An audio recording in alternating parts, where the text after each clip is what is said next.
Sveiki, įsijungę tinklalaidę apie STEAM. Čia mes kalbame apie tai, kas tai yra, kas tai kūrė ir kam tai yra skirta. O tiltų tarp jūsų ir mūsų pašnekovų esu aš, vedėjas Oskaras Valjanovskis. Šiandieną mūsų tema yra STEAM centrai, pagalba mokytojams ir jų ūgties vieta. O pašnekovais mūsų tinklalaidė šiandien yra Paulius Tamošiūnas, Vilniaus universiteto metodinio STEAM ugdymo centro vadovas. Sveiki. Sveiki. Jolita Verseckaitė, pagrindinio ugdymo vadovė, matematikos ir informatikos mokytoja. Sveiki. Ir Algirdas Vėdersis, Panevėžio STEAM centro fizikos ir inžinierijos laboratorijos vedėjas. Sveiki. Labas. Labai malonu šiandieną jūs čia matyti. Tikrai tema yra labai aktuali, kaip STEAM centrai gali padėti mokytojams. Ir Pauliau, pirmas klausimas yra jums, nes dažnai kalbama, kad STEAM centras yra tokia pagalbinė ranka, tai čia mokytojams. Ar tai yra tiesa? Na, visada buvo toks siekis, kad STEAM centrai būtų ne tik tai vieta, kur mokiniai ateina tyrinėti, bet ir mokytojai randa tą pagalbą ir žino, kad arti jų regione yra vieta, į kurią gali kreiptis visais praktinių veiklų organizavimo klausimais, sužinoti, kad galima tyrinėti viską visur ir jeigu kyla klausimą, kaip tai padaryti, susisiekti su artimiausiais STEAM centru ir sužinoti, kaip tą padaryti paprasčiausiamis priemonėms arba netgi pasinaudoti priemonės tos, kurios yra STEAM centruose, galbūt jų laboratorijose, jų mokyklose yra prietaisai, kur jie nežino, ką su jais daryti. STEAM centruose dirba žmonės, kuriems tyrinėjimas, praktinės veiklos, techninė kūryba yra kasdienybė. Ir jie sukaupia didžiulę ilgametę patirtį iš ankstesnių darboviečių ir jau keletą metų veikiančių STEAM centrų veiklų su mokiniais. STEAM centrų žmonės žino, kas veikia su mokiniais, kurios galbūt įmonės aparatūra veikia geriau ar ne. Nėra jokio komercinio intereso kažką pasiūlyti, o pasiūlyti tai, kas veikia su mokiniais, kas veikia veiklose ir kad svarbiausia bendras mus vienyje tikslas, kad mokiniai kuo daugiau tyrinėtų aplinkui, kad patirtų atradimų džiaugsmą ir svarbiausia, kad tos laisvės, to norėjimo atrasti, kurti, išrasti, kurti inovacijas būtų kuo daugiau mūsų švietimo sistemoje. O tokį klausimą turiu, o gal jūs pastebėt ar nepastebėt, ar mokytojai bijo į jūs kreiptis, nes vis dėlto taip, STEAM centrai, ne veltui mes turime tinklalaidę apie tai, tam, kad mes šviestume mokytojus ir visą bendruomenę, kad yra tie STEAM centrai, yra kur kreiptis. Mano klausimas būtų, ar pastebėt, kad mokytojai bijo ar nebijo kreiptis pas jūs? Aš sakyčiau, gal ne kiek bijo, kiek galbūt neranda laiko. Nes iš tikrųjų dabar gyvename laikotarpį, kur mokytojams tikrai yra didžiulis krūvis. Prisitaikyti galbūt prie naujų ugdymo programų, rasti, kas veikia, kas neveikia. Ir dažnai naujam kontaktui, naujam ryšiui reikia laiko, reikia atradimo. Ir šitoje vietoje, man atrodo, daugybė pavyzdžių, kur žengus tą pirmą žingsnį, tikrai pamatoma, kad baimės čia tikrai negali būti ir mes tikrai drąsiname, jeigu jūs mokytojai mėly dar bijote, nedrįstate, mes tikrai kviečiame atvykti pirmiausia, galbūt netgi su mokiniais, iš tikrųjų patirti tą džiaugsmą ir matymą, ką mokiniai gali kartu su mūsų metodininkais ir su mūsų komanda ir tą galimybę susijęti ir perkelti į vyksmą ugdymą mokyklose. Jolita, klausimas jums, kada jūs pirmą kartą išgirdote apie STEAM centrus ir ką tuomet pagalvojot? Aš apie STEAM centrus išgirdau labai seniai, iš tikrųjų dar STEAM centrų nebuvo, buvo tik tai planuojami steigti ir tai buvo 2014-2015 metai ir aš prisimenu, kaip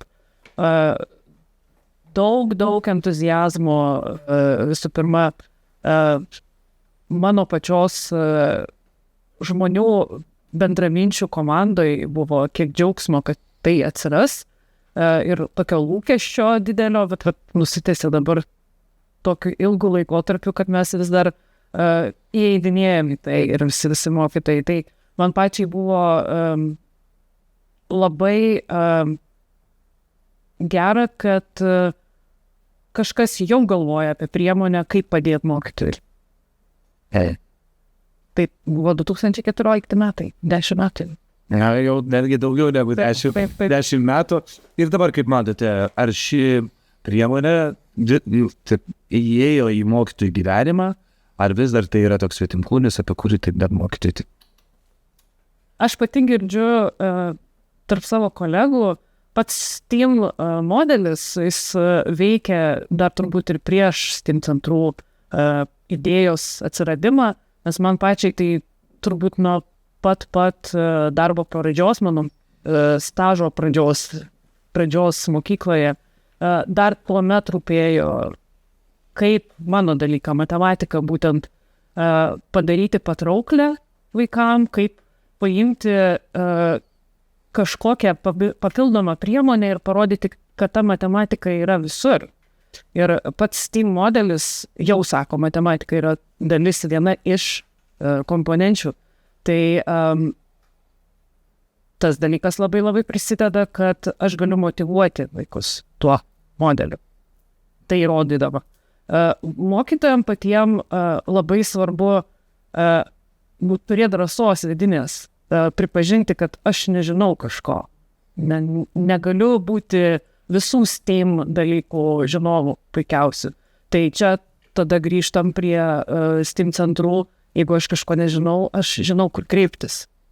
Kur prašyti. Ir jūs taip rodote į... Algirdai, iš tiesų mokytojai jūs kreipiasi. Kaip atrodo jūsų bendradarbiavimas su mokytojais ir kokius klausimus iš mokytojų gaunate konkrečiai jūs? Taip. Šiaip dažnu atveju mokytojai iš tiesų kaip irgi labai yra džiugu, kad jeigu jau kreipiasi į centrą, pas juos nėra tos baimės pasirodyti kažko jie nežino, kad jie kažko nežino. Ir tai yra labai džiugu, nes vėl suprasti, kad kažko nežinau, yra sudėtinga, bet tai labai padeda augant.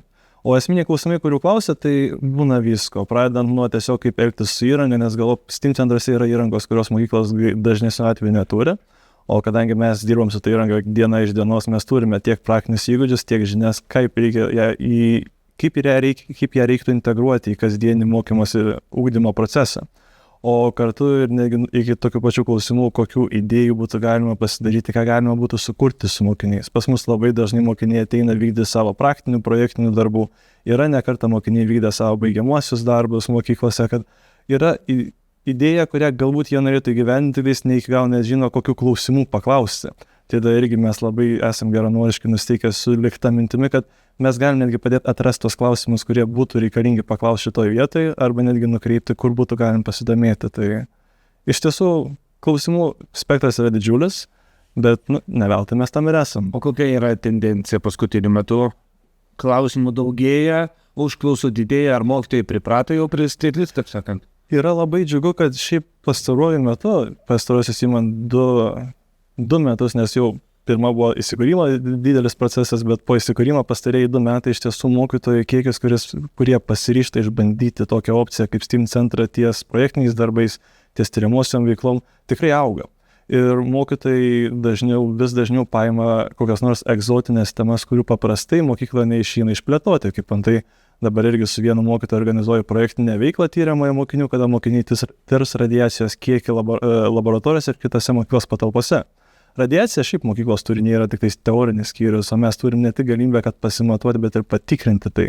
Ir mokiniai realiai susidurs su tais pačiais Geigerio skaitikliais, su radioaktyviomis medžiagomis, stebės, kaip veikia aplinkos spinduliuotė jos. Tai yra tas būtent STEAM aspektas, kad parodo, kur mokslas atsiranda jų kasdien gyvenime ir kur jie susiduria net nejaučiami su to. Girdime, kad mokytojai kuo puikiausiai naudoja temas, netgi kelia tokias, kurių anksčiau negalima buvo pakelti. Ar galima iš to daryti išvadą, kad mums reikės vis daugiau ir daugiau tokių centrų, nes dabar mes žinome, kiek jų kiekis yra toks, koks šiuo metu yra, matyt pagal poreikį. Pauliau, kaip Jūs manote, ar reikės daugiau dabar vos ne ant kiekvieno kampo STEAM centro, ar? Vėlgi, ne kiekybė yra esmė, svarbiausia yra kokybė ir bendradarbiavime. Tai šitoje vietoje, kai Lietuvoje dėgiasi tie STEAM tinklai įvairiose formatuose ir savivaldybėse, per tūkstantmečio programą, per STEAM centrų tinklas. Svarbiausia, kad labiau patyrę mokytojai užmezgę ryšį su STEAM centrais, patirtų tą sėkmę, patirtų tas galimybės, išmoktų dalykų, tuos, kurios jie jau išmoka, atneštų į mokyklą, tenai dalintųsi su kolegomis ir į mus kreiptųsi vis daugiau tų, kurie dar neišbandė. Ir tada dalis tų tokių paprastesnių veiklų galėtų keltis ir į mokyklas, į mus kreiptųsi tų naujų idėjų ir potyrių ieškotojai, ir čia šitoje vietoje tas balansas nusistovėtų. Ar reikėtų daugiau STEAM centrų, jų visada bus per mažai. Bet ir vieno, ir galbūt ir 10 čia bus per mažai, bet šitoje vietoje svarbiausia, kad šiuo metu yra kiekviename regione po vieną centrą, kuriuose tai yra labai panašios galimybės, ir svarbiausia atrasti tą artimiausią centrą. Ir jeigu bus didesnis poreikis, žinoma, jeigu yra poreikis, pasiūla atsiranda. Jūs užčiupėt, atsakant į pirmą klausimą, labai svarbią temą, tai yra mokytojų krūvis. Tas krūvis tikrai nemažėja, didėja, krūvis automatiškai ir psichologiškai slegia mokytojus. Žinome, kad perdegimo tema tikrai yra aktuali mokytojams. Ar galima sakyti, kad STEAM centras nuima dalį to krūvio, palengvina tą kasdienybę mokytojams ir, taip sakant, nenoriu pasakyti, kad kol vaikai yra STEAM centre, mokytojai gali singeriauti ir nieko nedaryti, bet tikrai mokytojams STEAM centras tiesia pagalbos ranką. Čia vienareikšmiškai visi mokytojai ir bet kas yra organizavęs praktinę veiklą grupiai, puikiai žino, kiek tai trunka, susiruošti priemonės, užtikrinti, kad jos būtų vienodai paruoštos mokiniam, po veiklos susitvarkyti. Tai vis dar šiandieninė Lietuvos švietimo sistemų išlieka prabanga turėti laborantą ar būtent pagalbininką būtent praktiniai veiklai. Ir jeigu mes turime 3 valandų standartinę veiklą STEAM centre, tai ją pačiam susitvarkyti po jo trunka beveik visą dieną. Čia atėjus į STEAM centrą, ta veikla yra paruošta ir mokiniai gali tikrai tyrinėti, kurti ir mokytojas stebėti, kai viskas vyksta, kartu ir mokytis, galbūt ir padėti ir išmokti tam tikrų praktikų ir galbūt atkreipti dėmesį ne į tas techninės dalis, ką reikėtų, jeigu pats organizuočiau, bet būtent į tos smulkius niuansus, kaip mokiniai mokosi, kurie aspektai neaiškus. Ir šitoje vietoje kaip tik būti ta tikrąja pagalba ugdymosi procese, kad kaip geriau padėti tam tikram mokiniui. Tai vienareikšmiškai mes esam didžiulė pagalba laiko atžvilgiu. O nuo to, be to laiko, aišku, yra ir tas ryšys, ta pagalba, vien suprantant, kad jeigu mokykloje yra naujas aparatas, yra didžiulis lūkis iš administracijos, o kodėl jūs nenaudoja to aparato, bet ką reiškia įveiklintina yra instrukcija. Kas skaitėt instrukcijas? Niekas neskaito jų, bet galima kažkam paskambinti, o kaip įsijungti ir ko nedaryti su to aparatu. Ir čia yra STEAM centrai, kurie panašius aparatus turi ir galbūt netgi ir kolegom įdomu, o ką jūs turit. Galbūt tikrai bendros veiklos gali. Taip girdėjome ir iš kitų ekspertų, kad sako, paskambina į STEAM centrą ir klausia, ką užsakyti, kokią įmonę geriau pasirinkti, kokią aparatą geriau investuoti, į kurį geriau investuoti. Žiūrėtų, jūsų paklausiu, kaip mokytojas, Paulius sakė, kad ne tik mokiniai mokosi, bet ir mokytojai stebėdami mokosi. Ko jūs išmokote? Aš pati prisimenu šių metų mokytojų stovyklą STEAM centre. Tai aš tą patirtį išsinešiau, turbūt jinai šviežiausia ir stipriausia, ką palikę yra. Išbandėm labai daug veiklų, 3 dienos pilnos po 3 veiklas, skirtingų krypčių. Man kaip matematikai šokti staiga į biologijos laboratoriją ir daryti eksperimentus su pipetėm, švirkštais, automatiniais pipetonais. Ir aš matau tame prasmės, nes aš iš karto taip, čia matematika, taigi aš čia per pamoką galiu dabar parodyti, kaip nustatyti, kiek lašas sveria, kiek lašų man reikės ten ir ten. Ir čia yra prasmė. Mokytojui duoti pačiam pabandyti, kas tai yra STEAM veikla, nes aš tikiu, kad daug kas iš mūsų užsisukam tam rate kasdienybės, kasdien į pamoką iš pamokos pas vis kitus vaikus ir nelieka laiko pačiam mokytis.